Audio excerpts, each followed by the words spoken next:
चैतन्य। प्यारे दोस्तों, प्यारे राजकुमार और राजकुमारी, मेहमान बनकर आए हैं, मेहमान बनकर आए हैं, मेजबान बनकर जाएंगे। वादा किया है विराट चैतन्य को, उसका नाम अमर करके जाएंगे, लोगों को सत्य बता के जाएंगे। प्यारे दोस्तों, इस पृथ्वी पर हमारा आने का एक वजह है। हम जो यहाँ इस पृथ्वी पर आए हैं तो हमारा सबका कुछ न कुछ दायित्व है, हमारी फर्ज है जो हमको निभानी है। हमको इस पृथ्वी को, हमारे जीवन को और दूसरे के जीवन को और ज़्यादा सुंदर बनाने के लिए विराट चैतन्य ने हमें इस पृथ्वी पर बुलाया है। उन्होंने ये जो बुलाया शब्द जो है, मैं आपके घर पे आता हूँ और आप मुझे बुला रहे हो। जब आप मुझे बुलाते हो ना, तो आप खातिर में मेरे आपसे जो भी होगा वो बेस्ट से बेस्ट करेंगे। ये दुनिया का उसूल है। आज हम लोग मेहमान बनकर आए हैं तो हमें मेजबान बनकर जाना है। कुछ ऐसा करके जावे। इस पृथ्वी पर आए हैं तो किसी का अमर पट्टा तो नहीं है। 25 साल के बाद, 50 साल के बाद, 100 साल के बाद जाना तो पड़ेगा। तो जिस तरह से एक रण के अंदर जो ऊँट चलता है तो अपने पैर के निशान छोड़ के जाते हैं, हम मनुष्य हैं।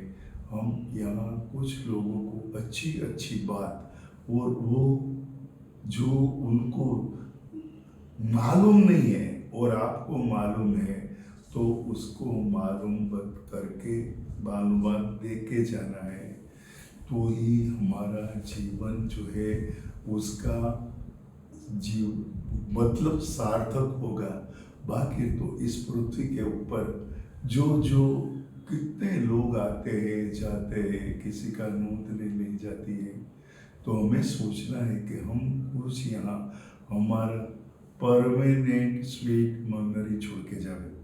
ये जो विवेकानंद है, रामकृष्ण परमहंस है, राजाराम मोहन राय, ये जितने बड़े देशभक्त हो गए, ज्ञानी पुरुष हो गए, तो वो लोग कुछ ऐसी बातें छोड़ के गए हैं कि जो बातें हैं वो हमको उसको सोच के समझ के हमारा जीवन को बेहतर बनाना है। प्यारे दोस्तों, ये जीवन बहुत अमूल्य है। मनुष्य जन्म जो है वो बहुत बहुमूल्य है। आप जो है, जिसको आप भगवान के बारे में पूछते हो, उसको खुद को पता नहीं है।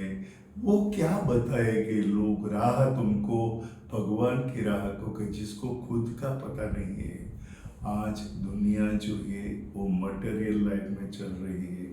आप किसी के पास भी जाओगे ना, तो कोई भी आदमी आपको कागज दे देगा और बोलेगा इसकी पूजा करो, आपका कल्याण हो जाएगा। अभी वो तो कागज बेच के खुद का कल्याण कर रहा है। मेरे प्यारे दोस्तों, सोचो समझो, हम विराट चैतन्य के राजकुमार और राजकुमारी है। हमको किसी के पास जाने की जरूरत नहीं है, हमको हमारे पास जाने की जरूरत है। आपका जीवन आप ही बदल सकते हो। यदि किसी के पास आप गए तो आपका इमोशनल इंगेजमेंट हो जाएगा। शांत बैठो, आपके अंदर जो है वो भगवान बैठा हुआ है। भगवान आपके भीतर है और आप दूसरे को रास्ता पूछते हो। खाली शांत बैठो। ये हम देखते हैं, बोलते हैं, सुनते हैं, वो जरूरी है, वो सब करो। जो आप शांत बैठोगे और ये जो आपकी चारों इंद्रियां शांत हो जाएगी ना, तो अंदर से आपको ये अनुभव होगा कि मैं भगवान हूँ। भगवान का मतलब जो चाहे वो कर सकते हैं, आप चाहे वो कर सकते हो। अपना पिताजी जो विराट चैतन्य है, वो अपने हर बेटे की ख्वाहिश पूरी करते हैं। लेकिन हम पिताजी के पास जाने के लिए हमको कोई रास्ता बताने वाला नहीं है। आपका शरीर जो है वो रुई की बाती है और आपका चैतन्य तेल है। मेरा काम सिर्फ माचिस की कांडी का है। आप सोचो, समझो, अनुभव करो और अपने जीवन को बेहतर बनाओ। आपका समस्त परिवार का जीवन आनंदमय, मंगलमय और बेहतर बने, ऐसे विराट चैतन्य को प्रार्थना करता हूँ। नमस्ते चैतन्य।